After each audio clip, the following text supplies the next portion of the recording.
E agora, você acompanha pela Rádio Rio de Janeiro o programa Estudo das Obras de André Luiz. Vamos refletir sobre o livro Nosso Lar. Produção e apresentação, Tereza Cristina e Marco Antônio. Amigos ouvintes da Rádio Rio de Janeiro, novamente aqui com a permissão de Jesus, a fim de darmos continuidade ao estudo da vida no mundo espiritual através da obra Nosso Lar, que foi ditada pelo Espírito André Luiz e psicografado por Francisco Cândido Xavier. Olá, caros ouvintes da Rádio Rio de Janeiro. Vamos estudar e estamos estudando o capítulo 26 do livro Nosso Lar, Novas Perspectivas. Continuando nossos estudos, no programa passado, nós vimos que o André Luiz, ele tomou uma nova atitude em realmente melhorar o próprio comportamento no mundo espiritual, primeiro tomando consciência da sua condição espiritual, entendendo que ele estava ali por intercessão da sua mãe, pela permissão de Deus, e que ele agora ele não queria mais o cargo, agora ele já tinha compreendido que o mais importante é executar o trabalho de uma maneira digna, de uma maneira responsável, realmente servindo, se preocupando mais com o outro do que consigo mesmo. Ele fala que ele estava sentindo que pela primeira vez ele usou de sinceridade e o próprio ministro ficou espantado, perguntando, você mesmo aquele ex-médico que tão conhecido, vamos dizer assim, lá na Terra, tão famoso? E ele fica acabrunhado, mas ele diz que sim, era ele mesmo.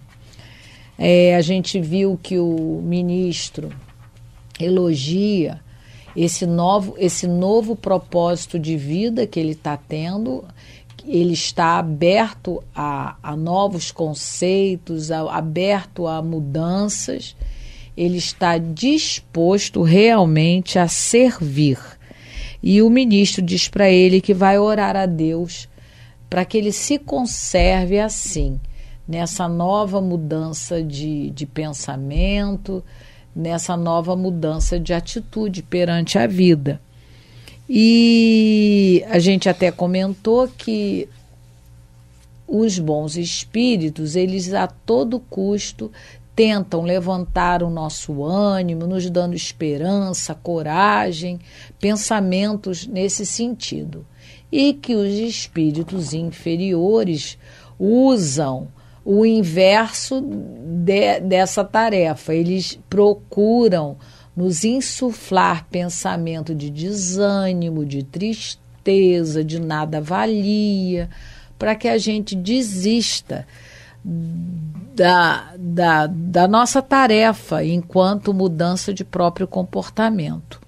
Então, foi isso que a gente viu no programa passado e agora nós vamos ver um parágrafo muito importante que se encontra até na primeira folha do livro Nosso Lar. O Emmanuel, e o próprio André Luiz quiseram colocar o que o ministro Genésio falou para ele na primeira contracapa do livro, do livro Nosso Lar. Então, vamos ler a partir do parágrafo 24.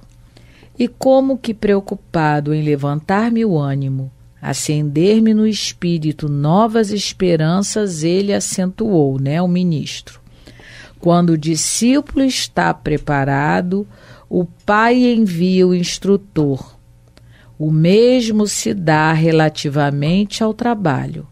Quando o servidor está pronto, o serviço aparece. E é essa frase que é colocada logo na contracapa aqui do livro Nosso Lar. Quando o servidor está pronto, o serviço aparece. Não é? vai comentar essa parte? Vou. Essa frase? Você vai comentar? Eu ia também. Então pode não, depois eu comento. Não é interessante porque se o serviço aparece quando o servidor está pronto, é porque o serviço sempre teve, né? Basta a nossa prontidão em poder fazer, em querer fazer. O serviço sempre tem. E no capítulo 20 do Evangelho segundo o Espiritismo, os trabalhadores da última hora, no item número 5, é o último item do capítulo, os obreiros do Senhor, Allan Kardec coloca uma mensagem do Espírito de Verdade, que ele diz assim, o Espírito de Verdade diz: Deus procede neste momento ao censo dos seus servidores fiéis e já marcou com o dedo aqueles cujo devotamento é apenas aparente, a fim de que não usurpem o salário dos servidores animosos, pois aos que não recuarem diante de suas tarefas é que ele vai confiar os postos mais difíceis na grande obra da regeneração do Espiritismo. Cumprir-se-ão essas palavras: os primeiros serão os últimos e os últimos serão os primeiros. Então, ele está dizendo aqui que Deus marcou com o dedo. Isso é um simbolismo, né? Deus não tem dedo, mas marcou com o dedo, que é evidente aqueles cujo devotamento é apenas aparente, porque na hora que começar o trabalho realmente existem os abandonos, as desistências, os desânimos. Então o servidor não estava pronto, o serviço aparece. E esse devotamento aparente... Não, o servidor estava pronto. Aliás, eu escrevi, o serviço sempre teve, né? E o servidor achava que podia trabalhar, mas não desistiu. Então, o devotamento é aparente, muitas vezes. Por isso que ele falou anteriormente, Deus conserve, peço a Deus, o conserve nessa posição digna, de vontade de trabalhar. E aí, nesse mesmo capítulo, nesse mesmo item 5, o Espírito de Verdade também fala: ditosos serão os que houverem trabalhado no campo do Senhor com desinteresse e sem outro móvel senão a caridade. Uhum. Então, é o móvel principal. O que é a caridade? Né? É o amor em movimento, no sentido de o trabalho com sentimento, com amor, tentando sempre ajudar. Quando o ministro Genésio fala isso para o André Luiz, ele está querendo também dizer para o André Luiz assim: olha, meu filho, o universo não há desperdício. O universo, as leis de Deus são imutáveis e são inteligentes como o próprio Criador. Então há um mecanismo de sintonia no universo para com as suas criaturas. Por quê? Ninguém vai receber uma lição que não esteja preparado para ela. Todos os testes, tudo que vai acontecer na nossa vida é porque nós já estamos preparados para passar por aquela situação. Então, ele diz aqui, quando o discípulo está preparado, o pai envia o instrutor. A lição vai chegar por alguém. O mesmo se dá quanto ao trabalho. Quando o servidor está pronto, o serviço aparece. É uma sintonia que existe, porque Jesus, no Evangelho, ele diz assim: não se pode colher uvas nos espinheiros. O espinheiro só pode dar o quê? Espinho. Não adianta você querer colher uva num lugar que só tem espinho. Então, o mecanismo, né, divino no universo é um mecanismo de sintonia. Quando você está pronto, Deus envia o instrutor, a lição. Não é que ele fale assim, vá lá e ajuda fulano, não. É como se fosse um imã. A gente atrai aquilo que pensa. No livro Pensamento e Vida, o Emmanuel vai falar sobre esse assunto, sobre sintonia. Não tem como, a gente atrai para junto de nós tudo o que a gente sente, o que a gente pensa, é lei. Então, o André Luiz, ele estava já no momento, apesar da intercessão da sua mãe, ele já estava no momento propício a receber essa ajuda que veio do mundo espiritual. Então, ele está pronto, não é isso? Ele já está pronto para servir, para ter esse aprendizado. Agora, o Marco lembrou que a gente pode receber esse serviço e, como nós temos o nosso livre-arbítrio, a gente pode desistir no meio do caminho. Por isso que anteriormente o Genésio diz para ele, eu vou, não é? Ele diz assim, eu vou pedir ao Senhor que o conserve nessa posição digna. Então você está preparado, tenha consciência disso, mas se esforce para realizar o teu melhor. Então, se ele está em nosso lar, mesmo porque a mãe podia ter pedido e não ter sido aceito o pedido dela. Mas foi aceito. Por quê? Foi, né, entendido que ele já estava preparado a habitar nosso lar. Ele já tinha condição de viver ali, em nosso lar. Né? Esse trecho é muito interessante porque ele abrange assim, a história do André Luiz em sua totalidade, né? O servidor e o serviço, né? O que ele vai fazer continuamente nas suas obras, nos dando aí informações detalhadas do plano espiritual, graças à sua vontade de trabalhar, né? De servir. Né? Uhum. E nós temos, Tereza, uma página do livro Espírito da Verdade, ditado pelo Espírito Emmanuel, no seu capítulo 58, seja voluntário, a página. Muito interessante, cabe muito bem naquilo que nós estamos falando aqui. Vou ler só alguns trechos. Seja voluntário na evangelização infantil. Não aguarde convite para contribuir em favor da Boa Nova no coração das crianças. Auxilie a plantação do futuro. Seja voluntário no templo espírita ou qualquer casa religiosa, mas ele fala aqui no templo espírita. Não aguarde ser eleito diretor para cooperar. Colabore sem impor condições em algum setor hoje mesmo. Sempre tem serviço na casa religiosa, com certeza. Seja voluntário na mediunidade, muito interessante o que ele fala. Não aguarde o desenvolvimento mediúnico, sistematicamente sentado à mesa de sessões. Procure a convivência dos espíritos superiores amparando os infelizes. Né? Já é um serviço mediúnico.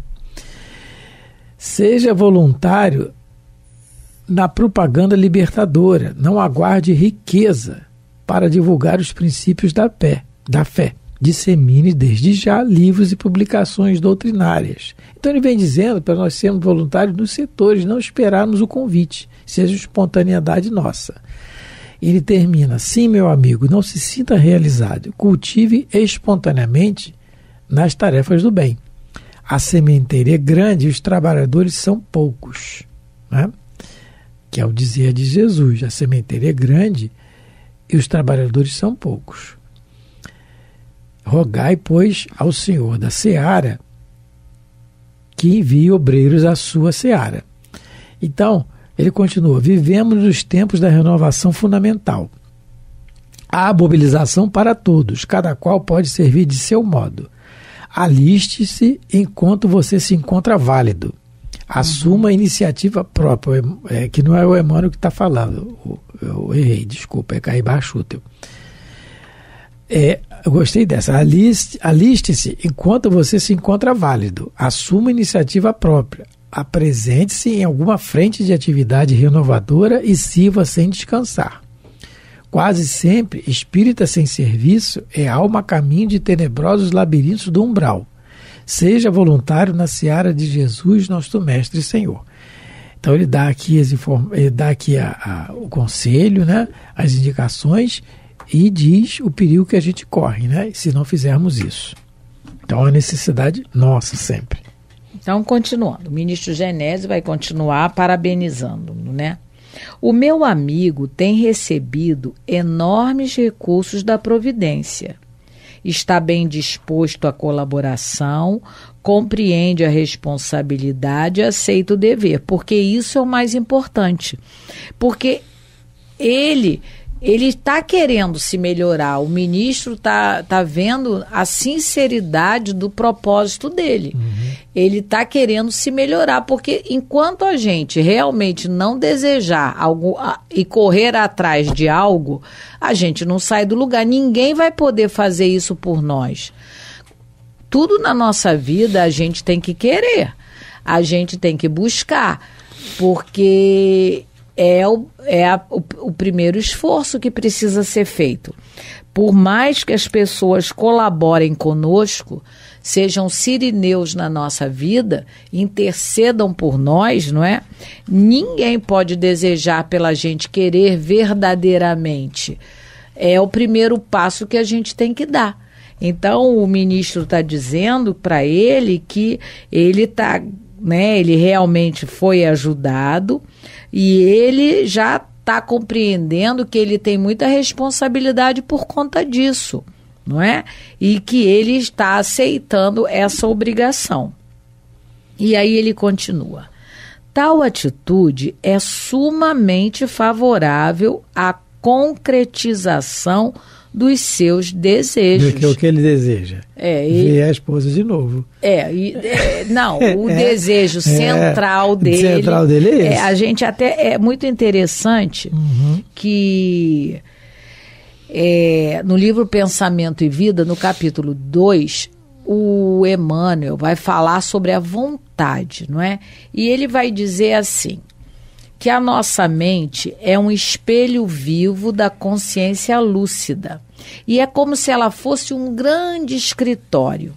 Aí nós possuímos o departamento do desejo, em que operam os propósitos e as aspirações, acalentando o estímulo ao trabalho, o departamento da inteligência, o departamento da imaginação, o departamento da memória. Então ele vai falando que a nossa mente, ela tem como se fosse um escritório, ela tem vários departamentos, mas que acima de todos eles existe o gabinete da vontade. A vontade é a gerência esclarecida e vigilante. Então, o André Luiz, ele está tendo desejo, mas, acima de tudo, ele está com vontade de melhorar, vontade de acertar, porque ele tem um desejo central na vida dele, que o desejo principal é o desejo de voltar para casa e ver a família. Esse é o desejo principal dele. Mas ele tem outros desejos, porque é um departamento. E o outro desejo é esse já de realmente estar aberto às novas situações. No livro Ação e Reação, no capítulo 8, nós vamos ter informação de 2 obsessores que, no mundo espiritual, existe uma escola de vingadores. Deixa eu achar aqui para a gente poder ler o capítulo 8 do livro Ação e Reação. E lá nessa escola de vingadores, deixa eu achar aqui onde é que está, para poder ler, fica mais bonitinho, né? Quando a gente lê, porque a nossa memória não é tão boa. Olha só. Nesse livro vai estar contando a história do Antônio Olímpio, que o filho de Antônio Olímpio está sendo obsediado pelos 2 irmãos dele, o Clarindo e o Leonel. O filho dele se chama Luiz. E esse Luiz, ele gosta muito de dinheiro.